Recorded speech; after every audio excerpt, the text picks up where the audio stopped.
Oke, jadi sekarang aku mau menjelaskan dulu dari flowchartnya ya, flowchartnya ataupun alur dari kerja aplikasinya. Ini dimulai dari kemudian kita siapkan tempat untuk penyimpanan datanya, kemudian kita tampilkan pilihan menu utamanya, meliputi ada input data, kemudian menu kedua tampilkan statistik data poli, dan yang ketiga yaitu cari data, dan yang terakhir yaitu adalah menu keluar. Kemudian di sini ada pilihan menu. Nah, pilihan menu ini menggambarkan bahwa si algoritma ini ada yang namanya algoritma percabangan, di mana ketika si pengguna atau user ini memilih menu satu, maka dia harus untuk menginput data. Data apa aja sih yang diinput? Ada data nama pasien, polinya apa, kemudian tanggal masuknya tanggal berapa. Kemudian si program ini akan memproses datanya sehingga datanya tersimpan. Setelah itu akan kembali ke menu. Nah, si pengguna juga bisa milih untuk ke menu kedua, di mana di menu kedua ini adanya algoritma pengurutan ataupun sorting. Ini diurutkan mulai dari yang terbanyak hingga terkecil. Nanti statistiknya itu akan tampil. Jadi misalkan poli bedah ada 1 kunjungan, atau poli anak ada 5 kunjungan. Terus kemudian setelah itu ada kembali ke menu utama. Kemudian pengguna juga bisa milih untuk ke menu ketiga, di mana menu ketiga ini merupakan untuk algoritma searching ataupun untuk mencari data. Nah, di mana di sini kita harus memasukkan keyword ataupun kata kunci. Kata kunci yang aku gunakan di sini yaitu adalah pakai nama pasien.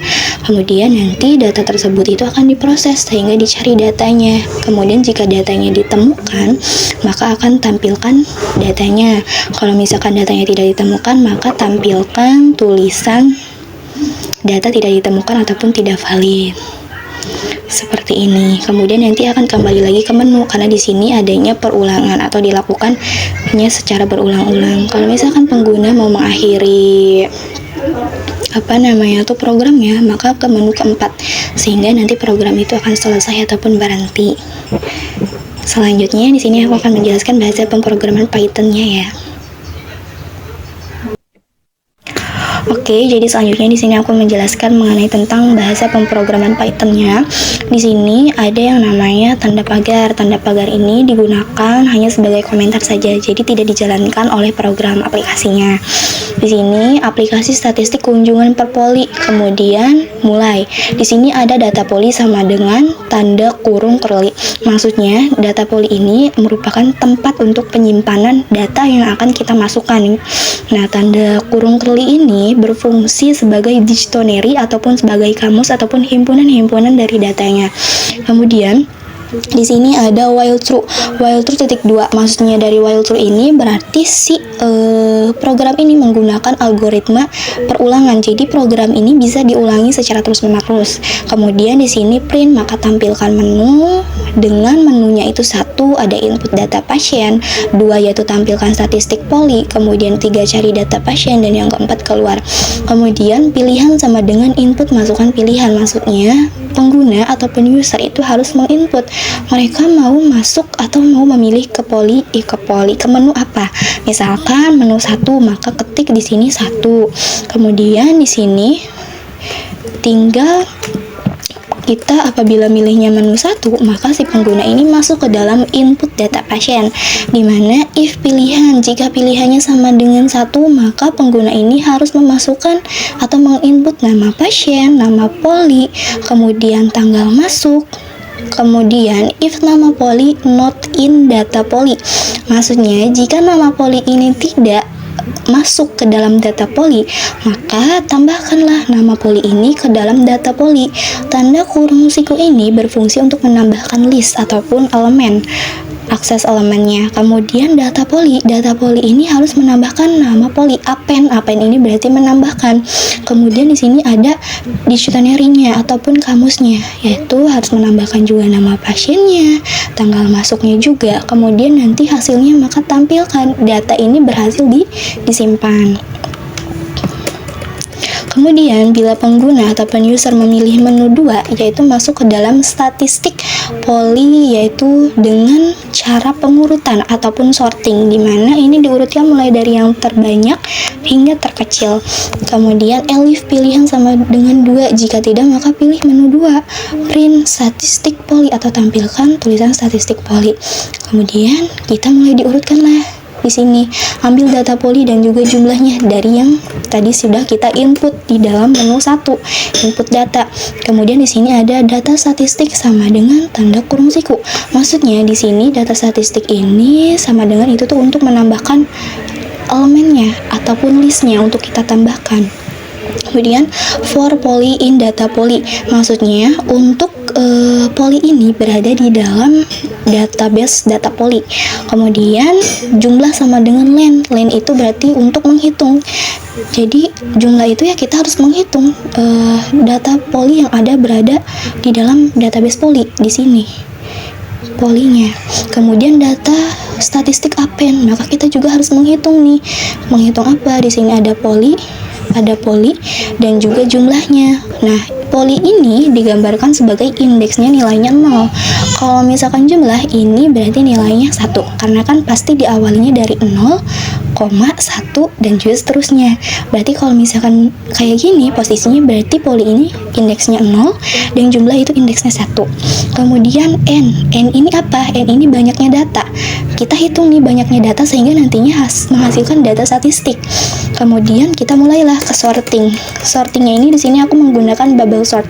Jadi bubble sort itu membandingkan angka yang satu dengan angka yang di sebelahnya itu ya.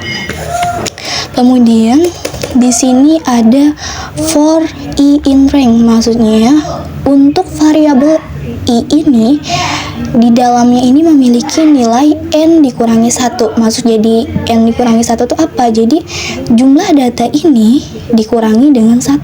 Jumlah data n yang ada di sini yang sudah kita hitung dikurangi dengan 1. Kemudian for j in rank. Jadi di dalam variabel j ini nilainya yaitu n dikurangi i dikurangi 1. Maksudnya jumlah data secara keseluruhannya itu kita pindahkan ke sini.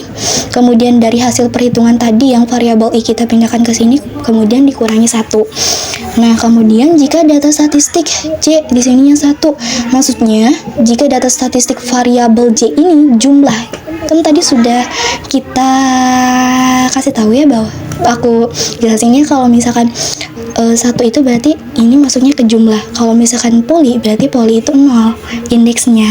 Nah kan karena di sini indeksnya 1 berarti ini menandakan jumlah. Berarti jika data statistik variabel j jumlahnya itu kurang dari data statistik j tambah 1. J tambah 1 ini apa? Jadi maksud dari j tambah 1 ini merupakan iterasi. Iterasi itu artinya perbandingan. Jadi membandingkan si angka yang satu dengan yang di sampingnya gitu. Jadi dibandingkan jumlahnya. Kemudian setelah dibandingkan ada tem sama dengan data statistik J. Tem ini merupakan tempat penyimpanan data secara sementara agar datanya itu enggak tertumpuk ataupun hilang. Nah, jadi di sini sama dengan data statistik sama dengan variabel J gitu ya. Kemudian data statistik variabel J ini sama dengan data statistik J plus 1. Maksudnya ya dibandingkan lah, setelah dibandingkan maka hasilnya akan timbul atau muncul ya.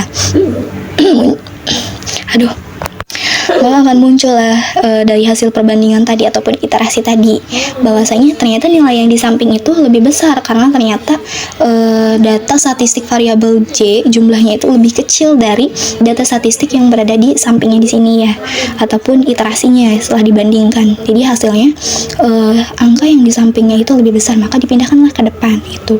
Kemudian tampilkan hasilnya, maka tampilkanlah total kunjungan per poli. Ini diurutkannya mulai dari yang terbanyak ke yang terkecil. Nah, for i in rank maksudnya untuk variabel i di dalamnya ini memiliki nilai n. N itu ya tadi secara keseluruhan itu yang di awal dijumlahkan di sini nih. Nah, di sini nilai yang ada di sini kita pindahkan ke sini. Ke sini. Kemudian printnya itu i sama dengan i plus 1. Maksud dari i itu adalah variabel i. Variabel i ini kan diawali dari indeksnya itu 0 ya, sedangkan kita mintanya indeksnya variabelnya itu dimulai dari 1. Maka tinggal ditambah plus 1. Maka jadi tinggal nilainya itu jadi 1 gitu ya. Diawalinya dari nilai 1 bukan dari 0 gitu. Kemudian di sini ada tanda petik, titik dan juga tanda petik lagi. Maksudnya ini tuh untuk memberikan titik. Jadi kayak misalkan intinya pengurutan penomoran, misalkan 1 titik gitu. Kemudian koma data statistik I di sininya kosong. Maksudnya itu data statistik dari variabel I itu ini kalau kosong kan tadi kita indeksnya itu adalah poli ya di sini.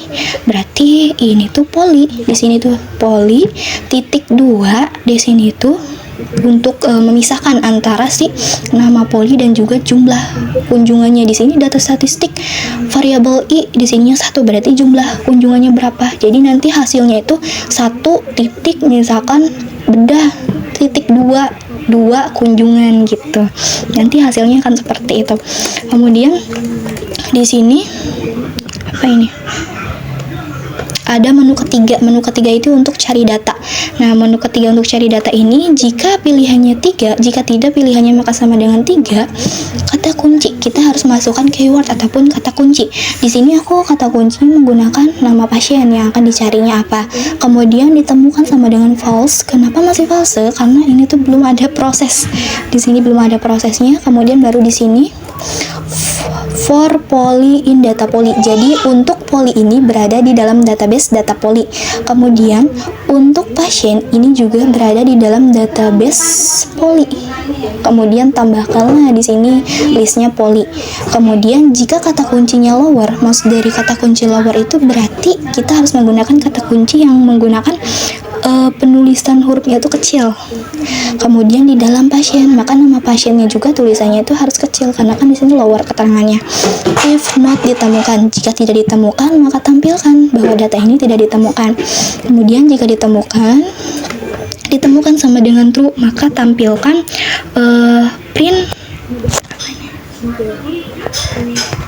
print nama pasien, kemudian juga nama polinya, kemudian tanggalnya. Kemudian jika tidak ditemukan maka print data ini tidak ditemukan. Kemudian yang terakhir ada menu keempat ataupun keluar.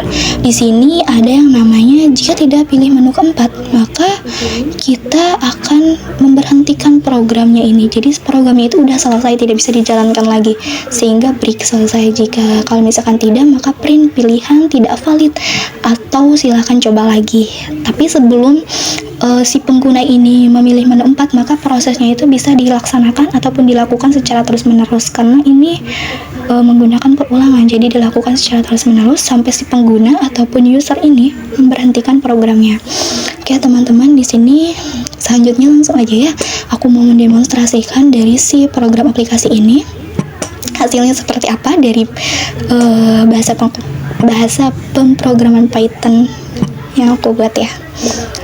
Kemudian kita jalankan dulu.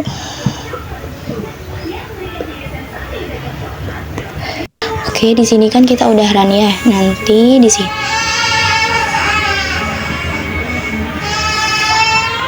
sini kita diminta untuk milih menunya. Menunya di sini ada 4, yaitu ada input data pasien, tampilkan statistik poli, cari data pasien, dan juga keluar. Aku mau menginput dulu data pasiennya karena di sini belum ada datanya.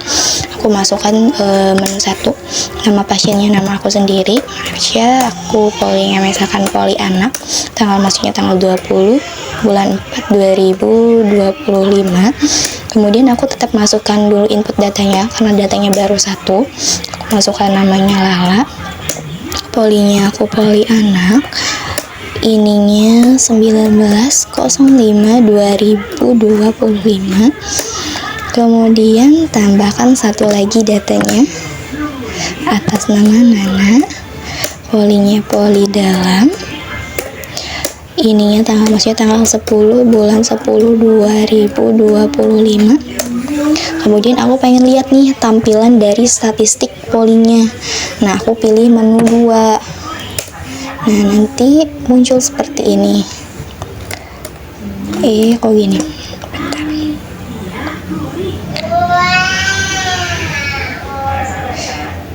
Nah, muncul seperti mana? Nah, ini statistik polinya. Statistik polinya yaitu ada total kunjungan per polinya. Ini diurutkan mulai dari yang terbanyak ke yang terkecil, dimana di sini ada 1 yaitu poli anak, jumlahnya 2 kunjungan, dan 2 yaitu poli dalam, jumlahnya yaitu 1 kunjungan. Kemudian di sini aku mau cari data pasien. Aku pilih menu 3. masukkan nama pasien, keywordnya aku pengen cari nama pasien atas nama Marsha. Kita cari. Nah, data pasien ditemukan, nama pasiennya Marsha, polinya poli anak, tanggal masuknya tanggal 20 bulan 4 2025. Di sini pengguna tuh bisa kembali lagi ke menu 1, ke menu 2 ataupun ke menu 3 karena memang kan sikapnya perulangan sikapnya. Jadi program aplikasi ini sifatnya itu perulangan. Kemudian kalau misalkan memang pengen diakhiri, ya kita tinggal pilih menu keluar sehingga programnya itu berhenti atau selesai.